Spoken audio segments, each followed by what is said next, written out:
ക്ഷേത്രങ്ങൾ, കാവുകൾ അല്ലെങ്കിൽ കോവില് ഇതെല്ലാം വ്യത്യസ്തമായ സംഭവങ്ങളാണോ? കാവ് എന്ന് പറയുന്നതാണ് നമ്മുടെ പരമ്പരാഗത ആരാധനാ കേന്ദ്രം. കാവ് ഒരിക്കലും ഒരു ഇൻസ്റ്റിറ്റ്യൂഷൻ അല്ലായിരുന്നു. നേരത്തെ പറഞ്ഞതുപോലെ അവിടെ വഴിപാട് ബോർഡോ ഒന്നും നിങ്ങൾക്ക് കാണാൻ സാധിക്കില്ല.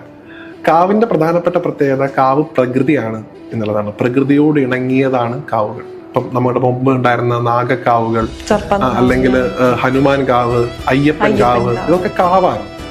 ഇന്ന് ഈവൻ നാഗങ്ങളുടെ ക്ഷേത്രങ്ങളിൽ പോലും നമ്മൾ നാഗരാജ ക്ഷേത്രം എന്ന് എഴുതേണ്ട ഒരു ഗതികളിലാണ്. കാരണം ക്ഷേത്രം എന്ന് എഴുതിയാൽ അതെന്തോ വലിയ സംഭവമാണെന്നും കാവ് എന്ന് എഴുതിയാൽ അതെന്തോ ചെറിയതാണ് എന്നുള്ള വിശ്വാസം ആളുകളിലുണ്ട്.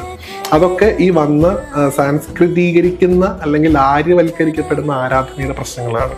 നമുക്ക് സ്വന്തമായിട്ടുണ്ടായിരുന്നത് കാവുകളാണ്. കാവുകൾ ഇല്ലാതിരിക്കുന്നതിന്റെ പ്രശ്നമാണ് ഇന്ന് നമ്മൾ പല രീതിയിലും പല പാരിസ്ഥിതിക ബുദ്ധിമുട്ടുകളായിട്ടും അനുഭവിക്കുന്നത്.